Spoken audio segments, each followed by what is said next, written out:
Welcome to the Catalyst Sale Podcast. We are back. Why are you listening to a sales podcast? Well, if you're like me, you think of sales as another word for problem solving. We all have problems that we're looking to solve, and we know there's a solution out there. Well, one of the big challenges that we run into as business leaders, entrepreneurs, folks who are running their own business or transitioning to another is sales. Why do we struggle with sales? Well, it could be due to a lack of confidence, comfort, just not wanting to be salesy. We want to help our customers. We know we can, but we complicate the process. This podcast is designed to help folks like you improve at sales and problem solving through process, practice, frameworks, and thinking. I'm Mike Simmons. I'm the founder of Catalyst Sale. This episode is brought to you by the Catalyst Sale Game Plan. The game plan is an approach that we developed specifically focused on goal setting and execution. If you head to catalystsale.com/game plan, you can find more information. Alexine Mudawar and Gabrielle Blackwell both join me today. They are the co-founders and co-hosts of the Women in Sales Club. This is one of those groups that you can find on Clubhouse. Check them out on Saturdays on Clubhouse. Let's get to the conversation. GB, Alexine, this has been a long time coming. Welcome to the Catalyst Sale Podcast. Thanks for joining me today. How are you? Doing well. Thank you. How are you? I am awesome. Good. Doing well. Excited to be here. Excited to be having this conversation today.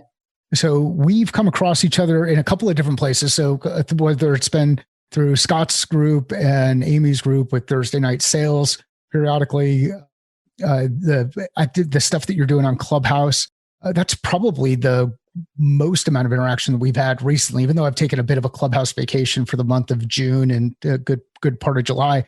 How is the Women in Sales Club going? It's going great. We're about 6 months into our journey, and we've only taken one Friday, but we did not take a Friday off. We took a Friday on for Juneteenth. And so we have been just cruising along. We've had a really incredible group that's turned out week over week that continues to show up for the conversations and seeing a lot of new faces as well. So it's been really fun and just a really incredible experience. But yeah, it's been the time's been flying by. What are some of the lessons? So what are some of the things that you've learned through this journey? So you started this thing out. Is it what you expected? Ooh, I might change my answer to this every time. I think there's the initial part of we have over 3,000 followers on Clubhouse. We're broaching on 1,000 followers on LinkedIn if we're not already there yet. And so I think probably the most unexpected thing is seeing as much interest as there is in our following base that we've been able to grow organically really for the past 6 months. I think there are certain things that are not super surprising, such as like the level of engagement that we do have for the people who are showing on a week-to-week basis. The fact that we're seeing the same people every single week who are coming in. People are wanting to contribute as well to the communities, whether that's offering advice, offering ideas, those kind of things.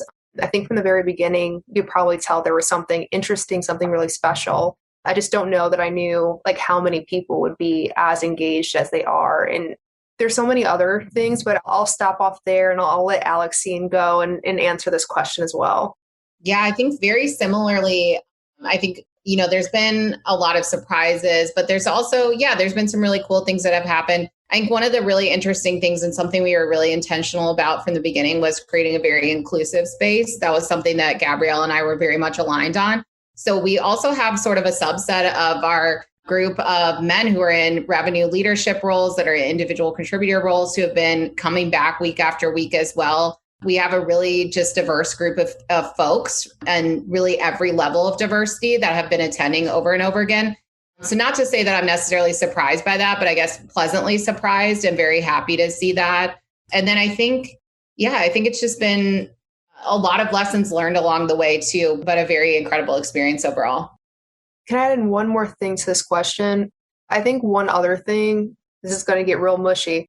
One other thing is I've been pleasantly surprised about the friendship that Alexine and I have been able to develop since starting Women in Sales Club. We knew about each other, but we hadn't really connected much. And so, it's not uncommon for us to have a quote unquote working day that mostly includes a lot of food and watching TV. So I think there is the piece of like being quote unquote business, well, technically, yeah, business partners. But there is something that's really nice about having like a friend in this as well, someone to confide in. And it goes even beyond like experiences with Women in Sales Club. So that's been a super pleasant surprise. What kind of food? Thai, always. Yeah, we both said Thai food, yeah. And bubble tea. We always have a bubble tea in hand. And what kind of TV? What's the rolling TV show? GB can't do scary. So we'll open my Netflix up and mine is just like either true crime documentaries or like horror movies and nothing else. And so GB will just see like my recommendations and she's like, oh, what is all that? And so we have to like dig deep and find something kind of normal. What was the last? We just watched Cruel Summer. We watched a little bit of Cruel Summer. So kind of those, I think those are meant for like teenagers to watch, but whatever. I thought it was very good. So I think I liked it. I had to go back and watch it some more. So yes, I did like that one. I'm lost. I just went through Ozarks to get warmed up for the next season, but Ozarks is phenomenal. It's definitely not a feel good show though. It's not one of those where you feel better about humanity after watching it. Yeah, agreed. But I watched that too. So what else are you doing anything else on Clubhouse? Is Clubhouse just the work that you're doing with Women in Sales Club, or are you doing other things? And what's your feeling about Clubhouse? What have you learned about Clubhouse as you've gone through it? What do you think about it as a network, engagement? Are you excited about it and where it's going? Are things starting to tone down a little bit? What's the vibe on Clubhouse? Yeah, that's a tough question, but I think we're kind of feeling it out as we go. I think there's a lot of noise out there that's like Clubhouse is dead. It's same thing with cold calling. We've been talking about it for 25 years. It's been dead for 25 years. So I think for us, we are just kind of sticking with where people are at right now. Like the folks that are continuing to show up, like if that continues to take place, we're fine meeting them where they are. I like Clubhouse for the fact that it's a very low lift. Like it's kind of like a live podcast or a Zoom without video. So you can kind of be like chilling, having a snack and like be interacting with people. So there's a very like low, I guess, lift for me that I find really fascinating in it. And so there's that piece. I do think, over time we will evolve. I think it was a really nice place for us to start. I think we'll continue having those conversations, but I do think there will be an evolution that takes place here where we start to incorporate some different types of events and some different voices. So definitely stay tuned for that. And then overall, I would say my usage, it kind of varies. Like I like to pop into different rooms. There's actually a room that is completely unrelated to sales that just it's like a music room that's 24 hours a day and it's like working music. So it's this guy, I don't know if he's a DJ, I don't know what he does, but I listen to that one a lot. But then I also attend like Amy Bullis does her sessions. Sometimes Jeff Bajorek has rooms. There's a lot of folks out there that are doing different kinds of conversations. So when I can, I will try to pop in, if nothing else, just to kind of listen in and see what else is going on or to participate in another conversation. But yeah, for us right now, we do our sessions for 2 hours every Saturday, which seemed like which I think if it was video, that would be a very long period of time. But because it's just audio, I think that creates a little bit of a cushion to that length of time. But that would be a very aggressive Zoom length of time. So, yeah. Yeah.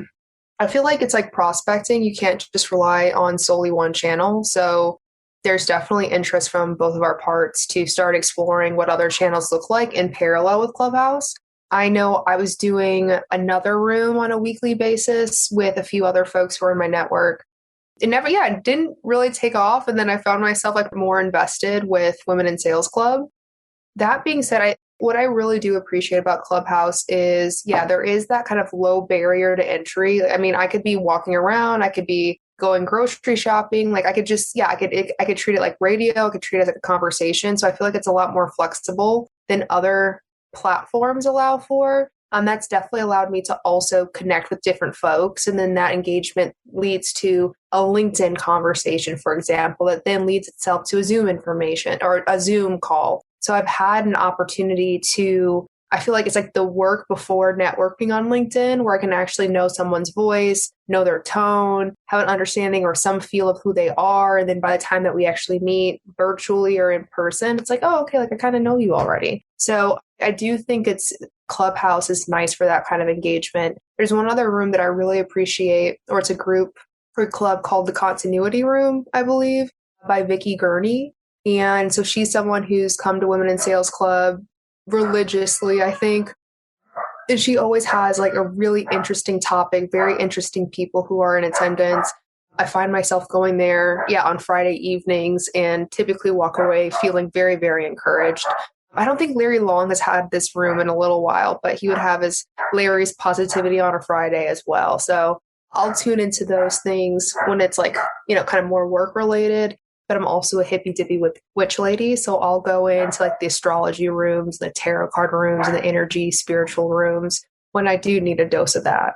You've mentioned some great people. And Vicky and I mean, it's another person connected through Thursday night sales, or actually Tequila Tuesday, and then have just continued the relationship through Clubhouse and then separate conversations. And Larry's infectious. How could you not walk away from a conversation with Larry or an engagement with Larry and feel really good about yourself and life and what is happening next? Alexine's done a pretty good job in working to bring us back to sales a couple of times. She talked about cold calling being dead. Cold calling is not dead. She talked about multi-channel prospecting. How often? So let's get into some of the sales stuff. Let's get into some of the challenges that people experience when they're either new into a sales role. So one of the various roles, it could be new into an SDR role, new into an AE role, new into a leadership role. So as you move into a new role, you make some kind of transition, or you're just new into sales in general. What are some of the common experiences that you've both had? Or actually, let's start with challenges. What are some common challenges that people run into that don't need to be as hard as they are, but we make them bigger than they really are when we move into one of these new roles, whether it's an SDR, AE, or leadership role, or all three? I think one of the big ones, I don't know, this is just my personality. I think sometimes there's so much noise. Like sales is such a noisy place. Like there's so many opinions. Like the cold calling's dead. Like email is the only way. Email is dead. Social is the way. Like there's so many like silver bullets and this and that and the other. And it's very distracting. So I think for new folks, it could be very distracting. Like you're hearing all this noise, you're seeing all these things in front of you. I think for me, like the least complicated part about sales, and even when I go to start a new role somewhere, is prospecting. It's the only thing for me that doesn't change company over company. So in a weird way, whenever I get to a new company, everything feels uncomfortable except for cold calling. Like cold calling is like second nature for me. So even when I just had first started my very first sales role, I started making cold calls right away. And it was awful. Like some of those first ones were embarrassingly awful. Luckily, there was no recording capabilities back then. But at the same time, like I got through it. I got through that discomfort so quickly. And I was at the time, I mean, I have old dial reports that I kept that were like 175 cold calls. Like I was like ramming my head through brick walls, but it's never going to be like a walk in the park necessarily, but it does get to a point where I feel very comfortable with it. And I just know that it's part of my day to day. So I think like the sooner you have that acceptance, whether I guess I'm talking more from the individual contributor and SDR standpoint, but it's the sooner you have that acceptance of like, this is going to be part of my day to day. How can I come to a place where I'm comfortable with this and where I can approach it in a systematic format and be able to do kind of this same process while still iterating based on what is around me and what some of these new strategies are coming out. I think that's the sweet spot. Like, I think there is value in so many of the voices that are out there and so many of these strategies, but I also think you can get into like analysis paralysis where you're just kind of like listening and taking in, and then you stop taking the action and then you don't get any results because you're so busy trying to figure out what to do. So I think if you just start doing the thing, that's my biggest piece of advice. And that's what I talk to a lot of really early sales reps and SDRs about. Yeah, I agree on the analysis paralysis. So I manage a team of SDRs. I've been managing SDRs for the past handful of years. And I think and especially now where everyone's like personalization, do all this research, what I see is reps assume that just because I did all this research and I made this really wonderfully crafted email where I'm tying it to golf and golf has absolutely nothing to do with the business, that's going to be the reason why someone takes a meeting. And so I feel like that's like the death trap of the analysis or the paralysis analysis kind of thing. So there's a quote that I saw where it says, any lack of confidence can be overcome by a surplus of effort. I would say, I think what I've seen is that folks can underestimate the power of just really solid work ethic, and work ethic being measurable, or measurable looks like activities. And I'm not somebody who's just trying to crack a whip to say, hey, you should do 150 calls for the sake of doing 150 calls. But I think you do have to start off somewhere, and it's going to be, you need to have a lot of reps. Like, and from those reps, you're going to learn how to move through those mistakes. And whether you have a really great manager, a really great coach, a really great mentor, like some really great peers who can give you coaching on, hey, like maybe try this next time, or hey, you did really well at handling that one objection. Here's like one more thing you could have asked that would have opened up the conversation. But the more you can get yourself actually doing the job rather than thinking about doing the job, I think that's the faster you'll be able to actually get to a place of feeling comfortable. So I guess there's this piece of, like sales is definitely, it's an experiential profession, right? It's not an intellectual engagement. It's, you have to do the work in order to get the results. And so, I see a lot of people trying to go, I have to be absolutely perfect. I have to have the most research in the world. I have to have the most creative drift video. I have to have the best Sendoso, right? I have to have all these things. I'm like, no, like it doesn't matter if you do 70 calls and you only get one connect. That's one connect you would have never got with only 20 calls. So let's try and figure out an efficient process. And then once you have an efficient process for being able to get there, now we can start to look at, all right, now we have a body of data. Now we can figure out, how do we refine? How do we improve? How do we iterate? And that's where you can start to have more of a balance in between kind of quality and quantity. So I would say, like, in starting a new role, just be ready to like work super duper hard, be ready to make all the mistakes, right? Be ready to learn, be ready to not know anything. And I think that goes back to kind of that growth learner's mindset, which is, like work super hard, make the mistakes, ask your questions, be willing to receive all the information that you don't know. And also, again, like just rinse and repeat that formula over and over again. And you likely will find success a lot faster than you would if you were just contemplating how you're going to be successful. So let's say someone's going in, is caught up in that rut where let's say they're 3 weeks, maybe 6 weeks into the new role. They might even be 12 weeks into the new role. So they're a quarter in and things just kind of feel like a grind. They're not seeing the results yet.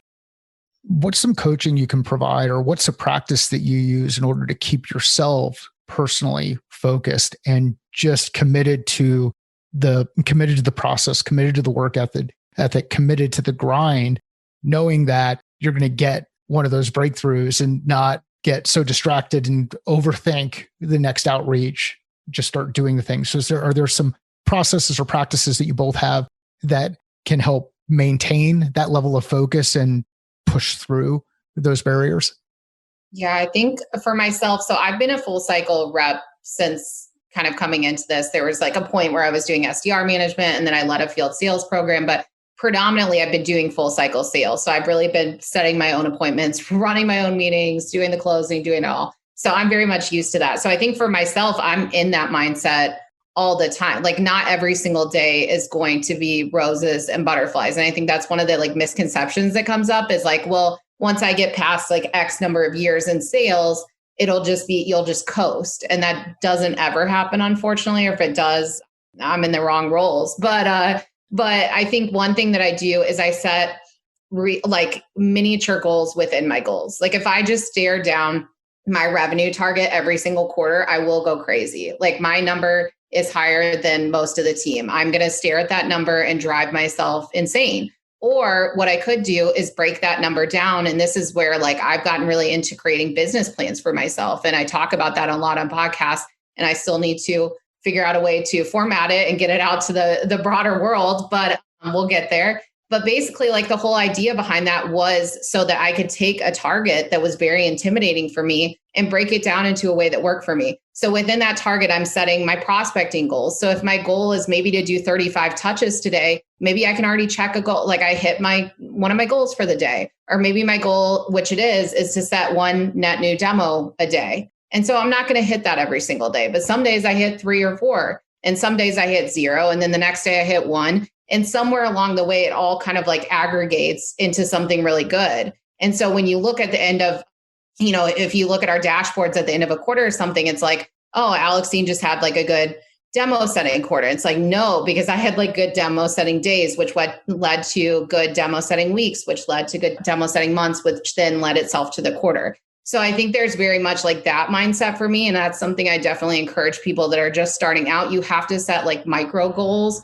or you will go crazy. And even if you're an SDR, like when I was leading an SDR team, it's like, you have whatever, your 12, 14, 16 SAOs a month, your sales accepted opportunities that you have to hit. You will go crazy staring at that number of 16. So you have to start somewhere. So maybe you look at like right party connects. Maybe you look at talk time. Like that used to be a metric that I actually looked at. And I was like, hey, how many conversations am I having over 5 minutes? And that's something interesting for me to look at. Or how many folks introduced me to someone new within the organization that I wasn't connected with before. And those became like little wins for me. And then that helped, kind of track towards those bigger goals. So I think that's always been my approach, whether I'm an SDR, whether it's for an SDR mindset or for an AE.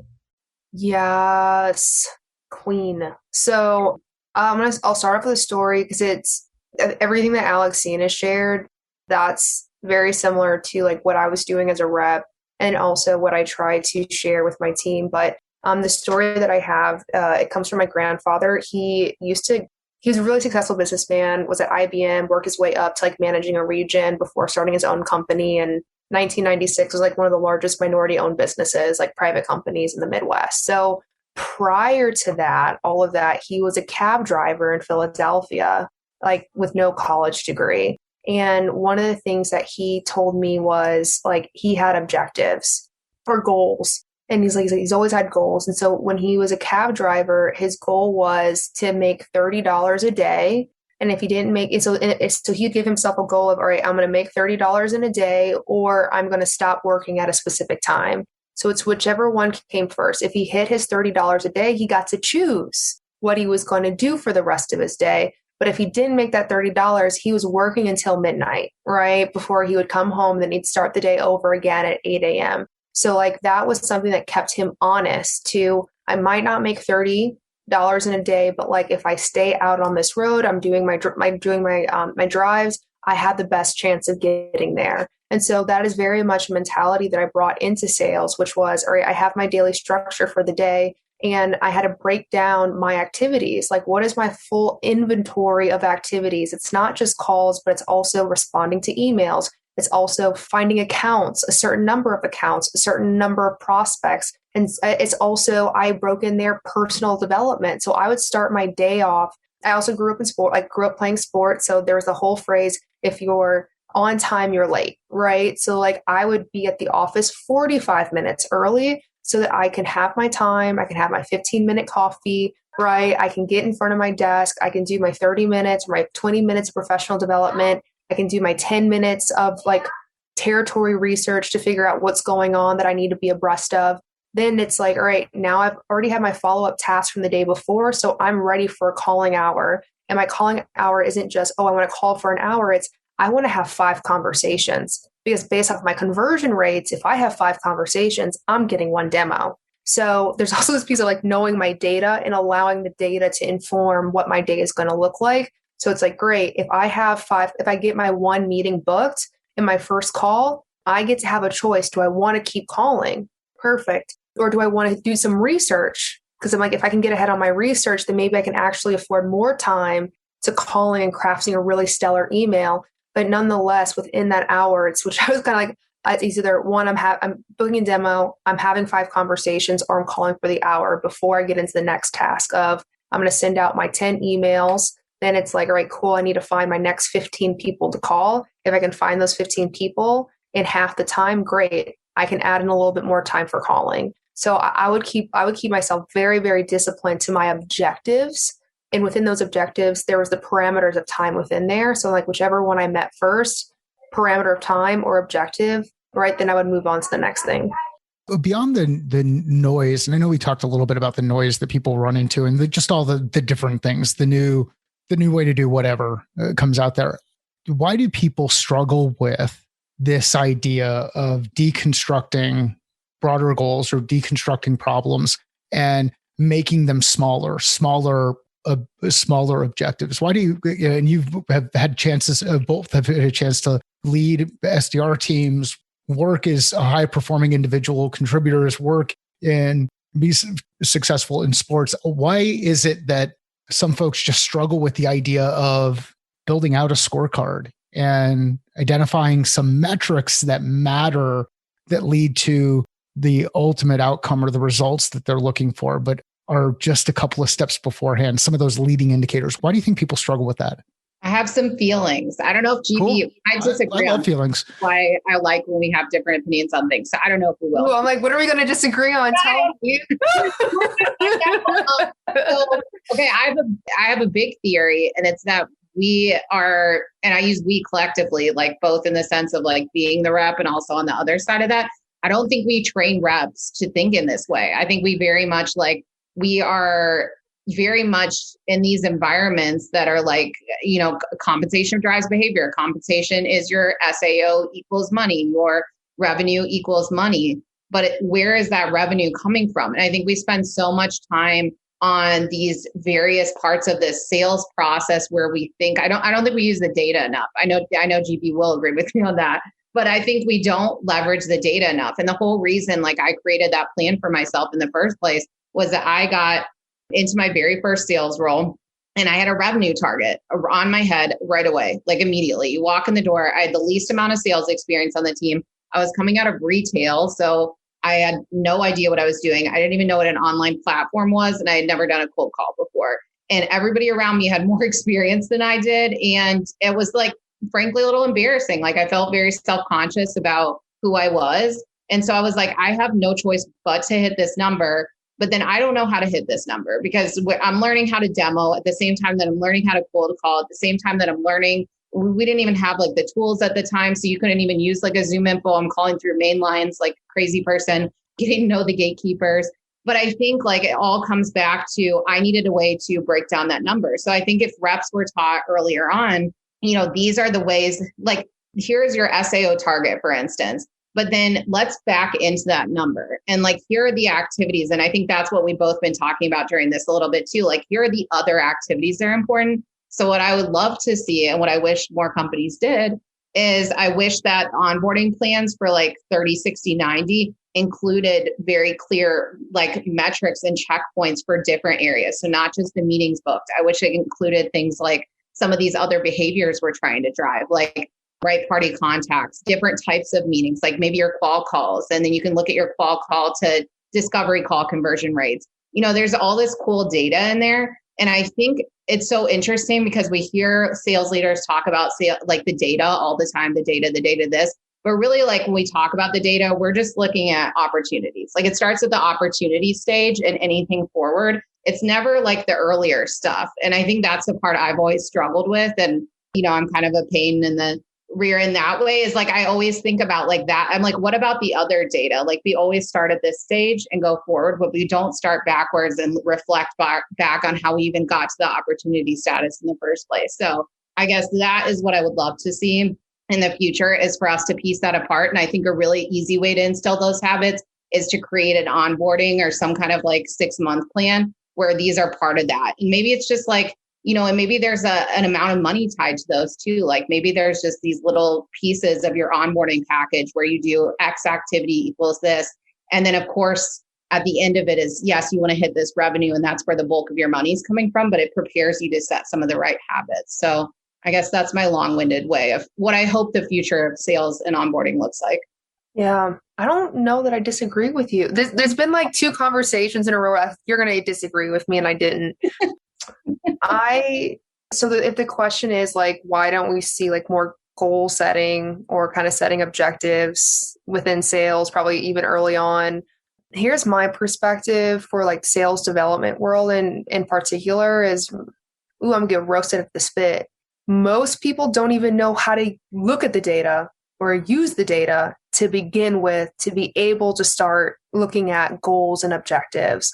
There's this book that I can't remember which book I'm reading, but it talked about something that's really beneficial within sales leadership is having foresight. So if the only thing we can look at is, when I think of foresight, it's all right, to me, that is accumulated through experience. I've learned enough really tough lessons to now know better. So like that's the way that I've definitely learned how to go into the data, to be able to leverage the data, but to not be totally and completely ruled by the data, but to be able to go, all right, here's like, yes, here are the inputs. That's only one part of the story. The next thing I want to look at is what are the conversions? That to me is more important, because if I just say, hey, here's a blanket number of calls that this one person has to make, but their conversions are really, really low. And so it's not only so even if they meet our activity minimums, it's only maybe 40% of what they actually need to do in order to hit their number. So like we need to start looking for some areas for like to become more effective.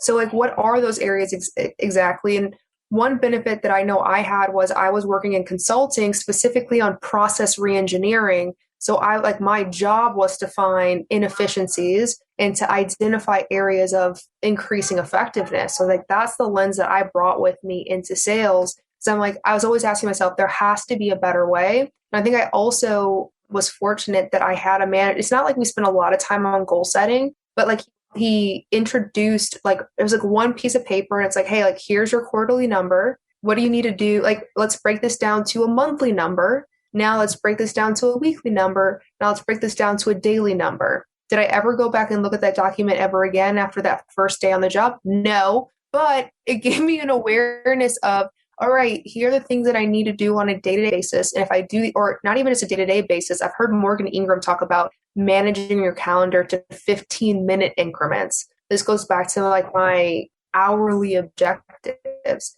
I have something I have to do either in 1 hour increments or 30-minute increments. And I live and die by that calendar. And that's all of that is influenced by, here's my quarterly number. And I have to figure out what I need to do on a day-to-day basis. But I think there's also this other piece again where I haven't done that. Like, especially as a leader, I've definitely been in for more, like longer than I wish that I would have, of like, all right, hey, reps, just hit these activity goals. And I haven't figured out what else to look at. So now I actually will build out quota calculators for my team. And it's not even like, oh, hey, here's all the activity you need to do, but it's, hey, here's your conversion rate of the accounts, the number of accounts that you're working. We're in commercial, so we have a higher volume, a higher velocity of accounts that we need to work. So here's your account to opportunity created ratio. So this is how many accounts you need to work. Great. Like, here's your connects to qualification ratio over the phone, over email, total. Here's what you need to do on a day-to-day basis. And we look at it and we go, is this reasonable?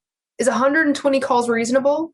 Let's look at your historical data. You've only done 30 calls a day. I would say no, right? So like, let's look at some conversion points and let's actually start looking at coaching. So it's not just goals based off of your activities. It's also goals based off of coaching. So if I recognize, all right, we need to increase this one conversion rate right here, like your call to connect ratio. What's keeping that from being higher? Oh, you're calling inconsistently throughout the day, inconsistently throughout the week. All right, so it might be time management, task management.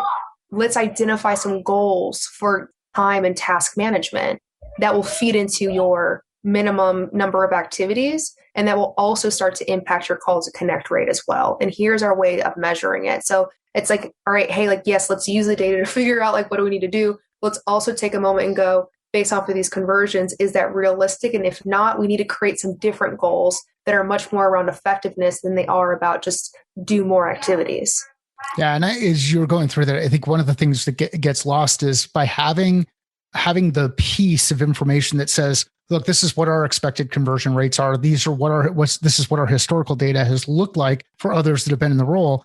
If something is significantly different, we've got to start asking ourselves that question around what's changed. And one of the topics that we had talked about before we turned the mics hot or the mics live was business acumen.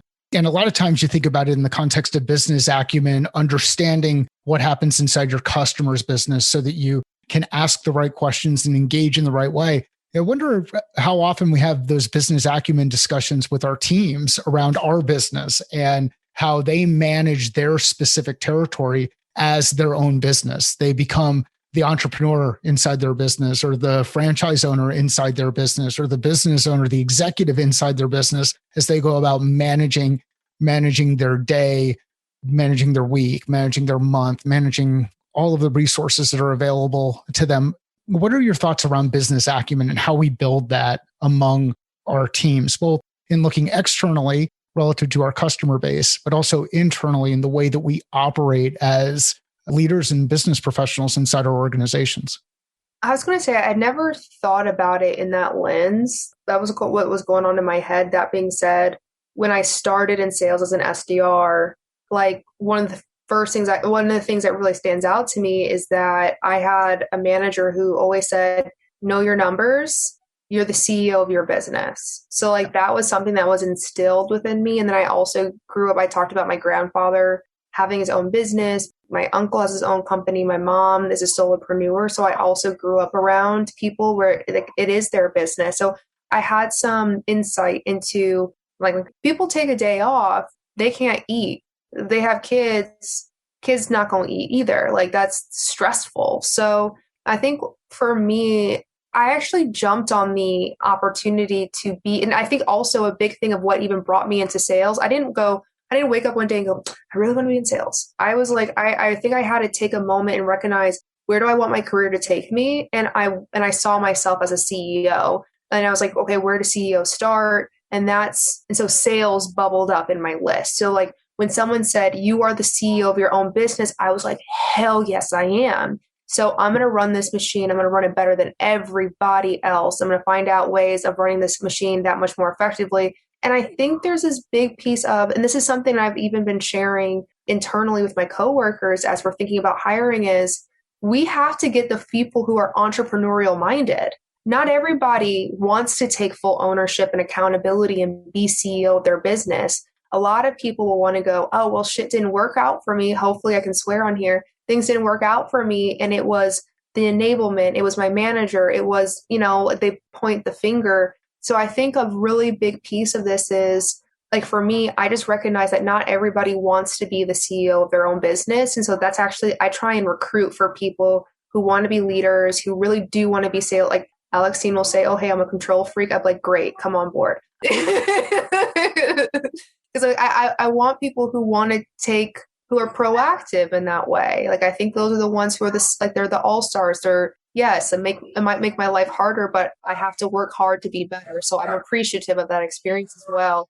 So I think one of the things Gabrielle was just talking about, I think with this idea of being an entrepreneur and kind of owning your own business, being your own CEO. And yes, I am very much a control freak, so I'm in this category. I think we touch upon the theme of time management, which is another piece that both of us, and I'm sure you too, Mike, are all really passionate about. I think this is another piece as I think about the journey of being a salesperson that I don't feel like there's enough emphasis on. And I wish we paid more emphasis to. And I do think there's a piece of that someone just intrinsically has like that motivation and that ability to kind of structure their day and organize and take control and want to be the CEO of themselves. I also think there are some really good habits we could instill within people kind of earlier on that would make it a lot easier. One of the things is I think back, one of my first managers who I'm actually still friends with today, she became a Salesforce admin. So my Salesforce is like clean. I got notes. I have my accounts organized. My ops are like, I'm going through my ops, on my weekly basis, everything. So I think those are the kind of people and those are kind of experiences that are really integral. But I was actually thinking, and I know we talked a little bit about this before, but Max from Outreach actually just posted this poll. And I think over 13,000 people voted on it. And it was talking about which sales behavior done poorly hurts your chances of closing a deal the most. And the number one thing, which was absolutely not surprising to me whatsoever, was bad follow-up. And it's because I think that one of the biggest differentiators for salespeople is that ability to manage your time properly. So it's great. It's all well and good if you have a really good demo, if you have the best demo in the world. If you don't follow up with that prospect, like that deal's not closing, like not going to happen. And I've seen it before, and I've been in that position where I've been that person where I forgot to send the email and I probably have lost a deal because of it, but I haven't been that person for several years. So I think there's just this piece in there too of really getting an understanding. And as Gabrielle was talking about, Morgan Ingram does a really good job of time blocking. I was talking to, I think I've talked to him about this, but also some other folks where I'm like, I've been time blocking for years, but I changed all the colors to be more pleasing. So all mine are like teal and purple and like a light pink and an aqua. So mine's like a little more visually appealing, but that's very much how I have my whole day organized. Like I have a specific color that's for internal meetings. And then what I'm doing on my Mondays is I'm looking at my calendar. And if I see a lot of purple in there, I'm like, this is a little too many internal meetings for me. And I'm calculating this all up. And here I am with 6 hours of my week gone. So this is an issue. And now I can address that. But I also can quickly glance and say, like, this is a really good week for external meetings, for demos. It's very easy to see exactly what's going on with my week. And then I do prospecting blocks with my team on Tuesdays and Thursdays. So I'm not above prospecting. You will never hear me with an ego about prospecting. It's part of my day-to-day. It doesn't mean that I don't prospect Monday, Wednesday, Friday, but we do more of these structured blocks on a biweekly basis. And I think that is a really healthy habit to keep in. And to be honest, even over the last couple of years, I had gotten out of some of that rhythm and some of those habits. And some of it felt like kind of cheesy to me at first. Like I was like, oh, like a prospecting block. Like I already know how to do my prospecting blocks. But doing it as a team was kind of nice to like bring it back. And even though we're virtual, like it was kind of cool to come back and do results and share those with one another. So I do think there is something really important about kind of understanding, blocking out your day, having a really set structure for how you're going to attack things. And that goes along with this whole theme of then having more digestible goals. Because again, if your goal for the week is to set, for myself, 5 demos, if I'm just looking at a number of 5 demos, it seems so, difficult to get there. But if I'm like, hey, I know I'm going to have these 2 call blocks on Tuesday and Thursday, when can I do like a social media block? Where can I do some email blocks? What's the most recent webinar we had come out?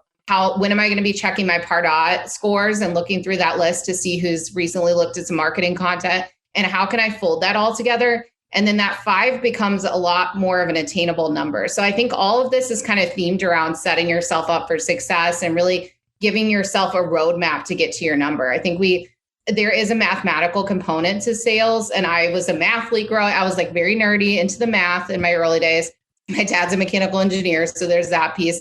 But there's very much this piece of me that is fascinated by the math behind sales. And I do think that there's an equation. And like GB is saying, it doesn't mean that every single SDR is going to make 120 calls and hit their quota. And maybe one person, it's 150 calls. And then that's something they can coach them on and figure out what's going on there. But I do think that all of us can find some type of math that kind of breaks down to how we get to our number. And I think that's one of the big points that during this conversation we're really conveying is try to figure out what the math is for yourself and for the reps on your team. Understand that, like really dig into the data to get an understanding of where this is coming from, and then figure out a way to set yourself up for success. If you know that you have to do 500 touches a week between phone, email, social, then you have to do 100 a day, or you're going to do 120 the certain days. And then for that piece about that poll, set aside time at the end of your day, like outside of work hours, to do some of those admin blocks, like the follow-up emails.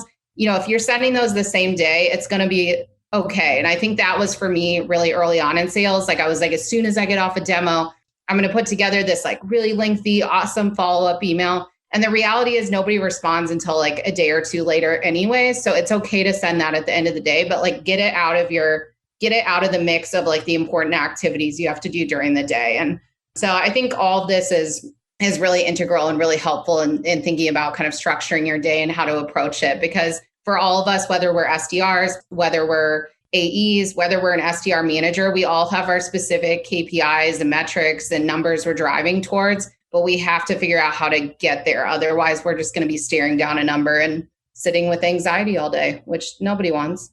Yeah, a tactical trick that works for me when it comes to just kind of being able to execute on the call follow-up is pre-call planning. So you go through, you do your pre-call planning, you have an idea of what your objectives are, what the customer's objectives, what you anticipate their objectives are going to be, some desired next steps, organize your notes around that. And then when you send the follow-up looks something like, this was something interesting that I heard, recapping something that happened in the meeting. Here are the next steps that we've agreed to. And then use that as the notes that end up being dropped into your CRM. So you're not putting a separate list of notes in your CRM, trying to overcomplicate a draft email that you're going to get out. And you're going through this process of designing for success so that the thing that you're putting together can be reused in another area. I know a lot of people talk about it in the content that gets created out there, being able to repurpose content, repurpose some of these activities that you're doing so that you're more efficient in the work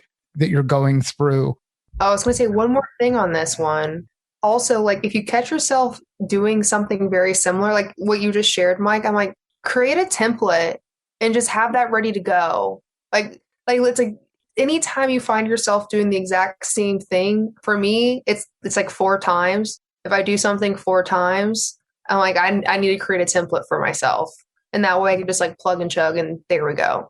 Text extender is absolutely freaking amazing. Like you wouldn't believe how many times I had to go and copy and paste my Zoom info into a calendar invite. So I'm like, why don't I just have a text extender shortcut that when I type in ZOOMMTG with no spaces, it just drops in there. And now I've saved myself a significant amount of time. So there are technical solutions that are out there. This has been an absolutely awesome conversation. Thank you both for joining on. Where can people, anybody who's out here listening to this, where can people go to hear more about Women in Sales Club and the event that you have on every Saturday with a 2-hour block every Saturday? Follow and get engaged in the community. Where can they find out about Women in Sales Club? Where would you like folks to connect with you both? Yeah, so connect with GB and I via LinkedIn. We're always happy to receive messages, feedback on any of these kind of sessions. We love hearing from everyone. So Gabrielle Blackwell, Alexine Mudawar on LinkedIn. And then we have a page for our Women in Sales Club under the name Women in Sales Club on LinkedIn. So that was just launched in the last month or 2 here, still in our infancy. So please tag us on anything you think is relevant or share some of the content, but all of our upcoming events will be posted through there. And then if you want to catch us live, we will see you on Clubhouse from 2 to 4 p.m. Central Time under Women in Sales Club on there too. Be sure to follow us. Follow. Make sure you follow some more. Invite some friends to follow. Share with others. Yeah, we'll include links in the show notes. Again, thank you both for joining. Make sure you follow both GB and Alexine. Sales is a thinking process. How are you thinking differently about yours?